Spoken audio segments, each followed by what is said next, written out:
Hello, everybody. Happy Memorial Day, and welcome back to another daily Bible reading here as we dive into day 151. We are starting in 2 Samuel chapter 17 with verse 1. Here we go. So it says, Now Ahithophel urged Absalom, let me choose 12,000 men to start out after David tonight. I will catch up with him, and while he was weary and discouraged, he and his troops will panic, and everyone will run away. Then I will kill only the king, and I will bring all the people back to you as a bride returns to her husband. After all, it is only one man's life that you seek. Then you will be at peace with all the people, and this plan seemed good to Absalom and to all of the elders of Israel. Hushai counters Ahithophel's advice. But then Absalom said, Bring in Hushai the Archite. Let's see what he thinks about this. And when Hushai arrived, Absalom told him what Ahithophel had said, and then asked, What is your opinion? Should we follow Ahithophel's advice? If not, what do you suggest? Well, Hushai replied to Absalom, This time Ahithophel has made a mistake. You know your father and his men. They are mighty warriors, and right now they are as enraged as a mother bear who has been robbed of her cubs. And remember that your father is an experienced man of war. He won't be spending the night among the troops. He is probably already hidden in some pit or cave. And when he comes out and attacks and a few of your men fall, there will be panic among your troops, and the word will spread that Absalom's men are being slaughtered. Then even the bravest soldiers, though they have the heart of a lion, will be paralyzed with fear, for all Israel knows what a mighty warrior your father is and how courageous his men are. I recommend that you mobilize the entire army of Israel, bringing them from as far away as Dan in the north and Beersheba in the south. That way you will have an army as numerous as the sand on the seashore, and I advise you that you personally lead the troops. And when we find David, we will fall on him like dew that falls on the ground. Then neither he nor any of his men will be left alive. And if David were to escape into some town, you will have all of Israel there at your command. And then we can take ropes and drag the walls of the town into the nearest valley until every stone is torn down. And then Absalom and all the men of Israel said, Hushai's advice is better than Ahithophel's. And the Lord had determined to defeat the counsel of Ahithophel, which really was the better plan, so that he could bring disaster on Absalom. Hushai warns David to escape. Hushai told Zadok the Abiathar, the priest, that Ahithophel had said to Absalom and the elders of Israel, and that he himself had advised instead.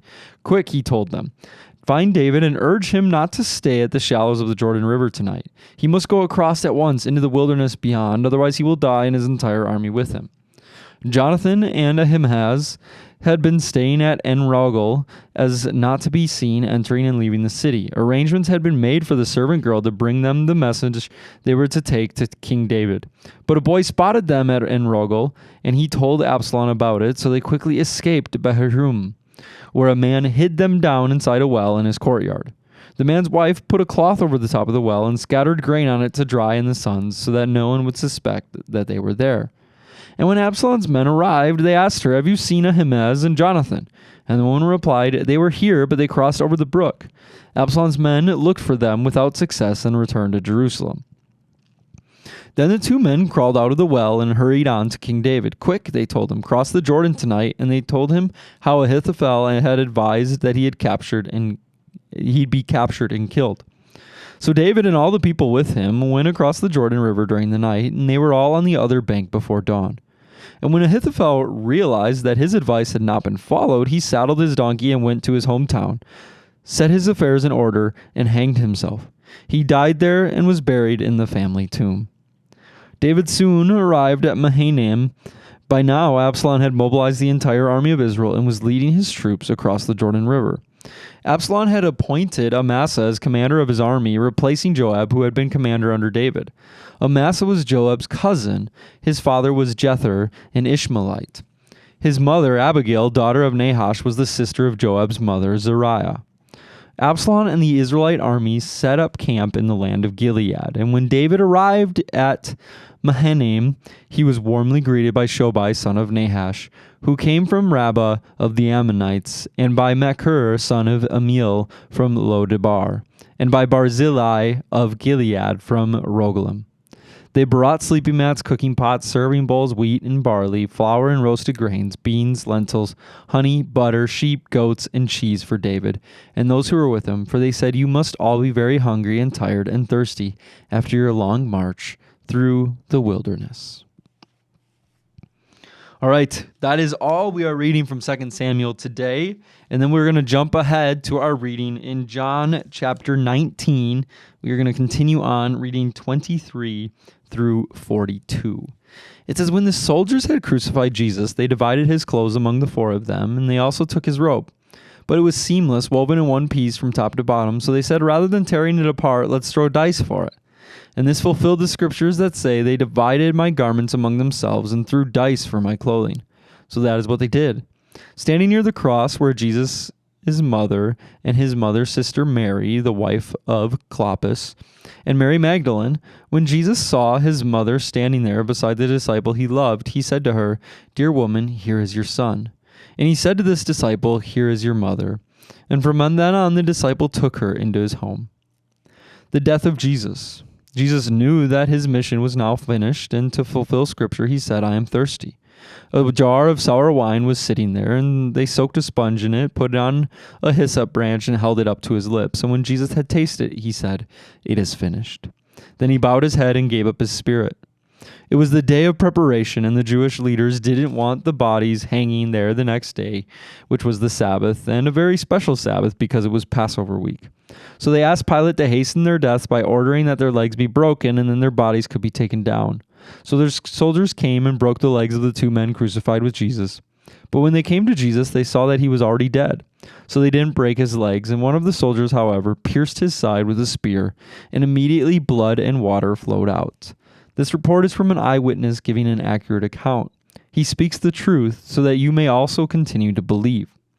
These things happened in fulfillment of the scriptures to say that not one of his bones will be broken, and they will look on the one they pierced. The burial of Jesus. Afterward, Joseph of Arimathea, who had been a secret disciple of Jesus because he feared the Jewish leaders, asked Pilate for permission to take down Jesus' body.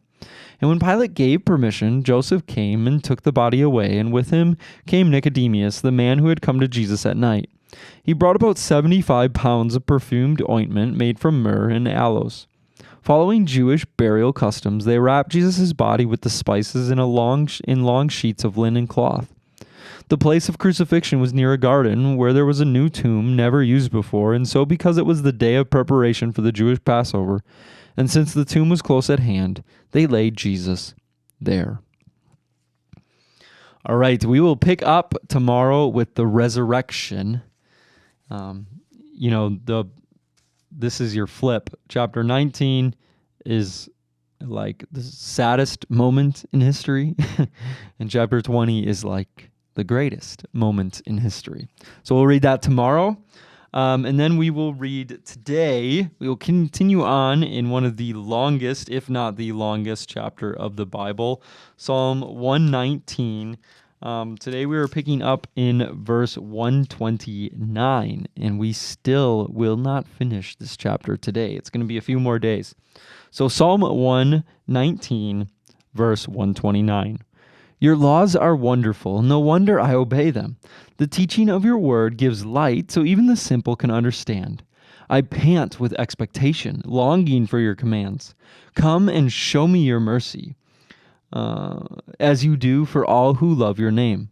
Guide my steps by your word, so I will not be overcome by evil. Ransom me from the oppression of evil people, then I can obey your commandments. Look upon me with love, teach me your decrees. Rivers of tears gush from my eyes because people disobey your instructions. O Lord, you are righteous, and your regulations are fair. Your laws are perfect and completely trustworthy. I am overwhelmed with indignation, for my enemies have disregarded your words. Your promises have been thoroughly tested. That is why I love them so much. I am insignificant and despised, but I don't forget your commandments. Your justice is eternal, and your instructions are perfectly true. A pressure and a stress bear down on me. I find joy in your commands.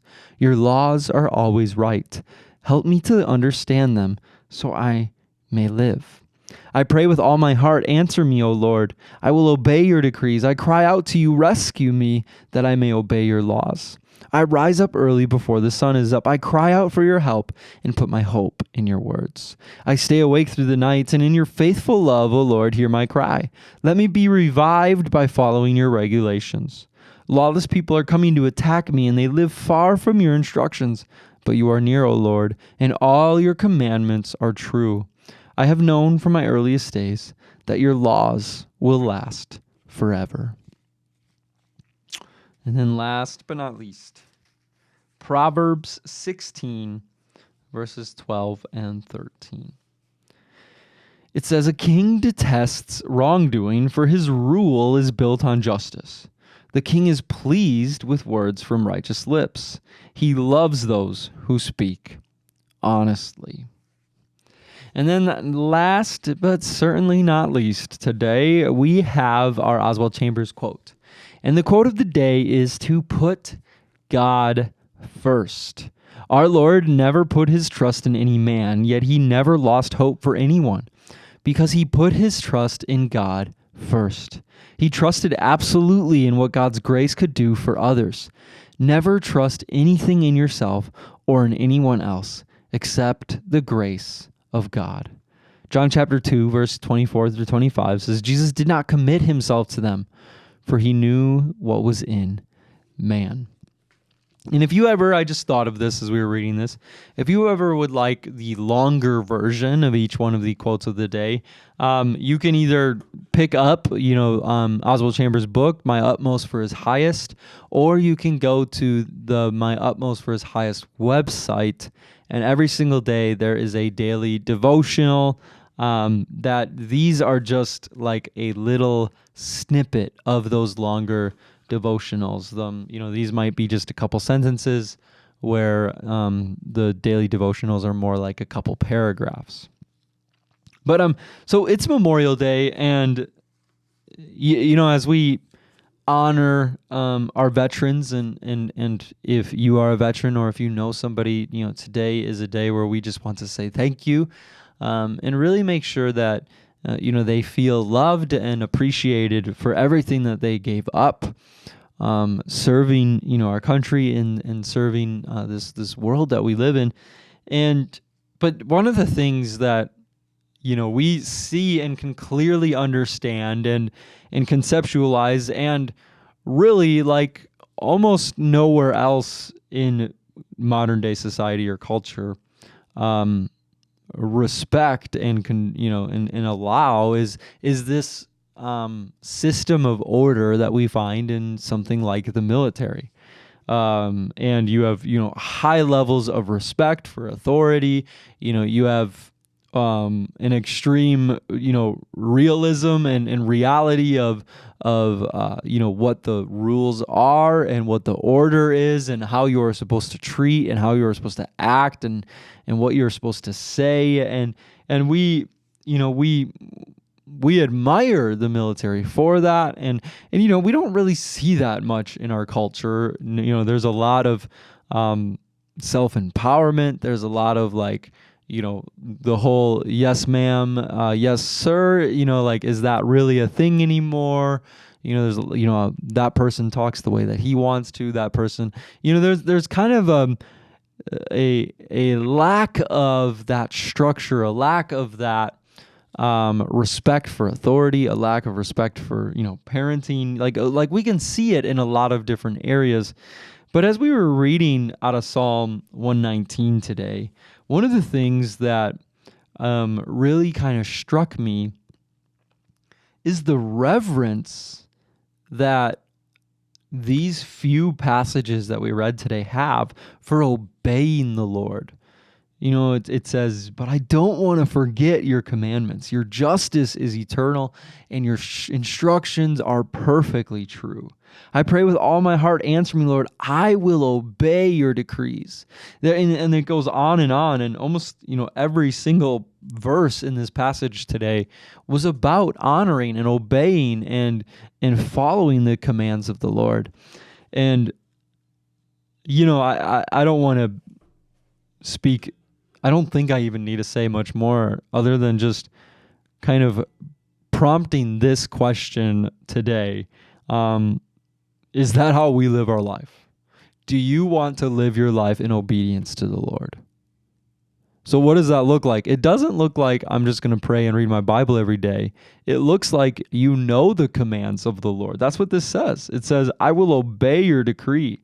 And, it says, I cry out to you, rescue me that I may obey your laws. It's not talking about, just to-do lists. It's talking about obeying the actual law of God. It says, I don't want to forget your commandments. That means they knew the commandments. Your instructions are perfectly true, okay? I find joy in your commands. What are the commands of the Lord? So, I think that we can look at these Psalms and say, is that how we live our life? Is that what we want to do? Do we strive with everything that we have to obey the commands of the Lord? And if not, why not? If we believe in him, that's what we're called to do. That's what we, out of everything that the Lord asks for us, the thing that he asks for us the most is just for us to obey him. If we love him, if we see the great thing that Jesus did on the cross, if we can do that, the best way for us to show our love back to him is to be obedient. So that's a good thought for today. That's all I have, Lord. We thank you for this day. Father, right now we thank you for all of the veterans who have served our country. Father, I pray for those veterans today, that they will feel appreciated. Lord, I pray for anybody with PTSD or struggling with so much, Father. We just pray and lift them up to you right now. We know that you see them. We know that you love them. Father, continue to serve them and to provide for them. We thank you, Lord, that you are so good to us. And in Jesus' name we pray. Amen. All right, everybody, have a wonderful Memorial Day, and we will see you tomorrow.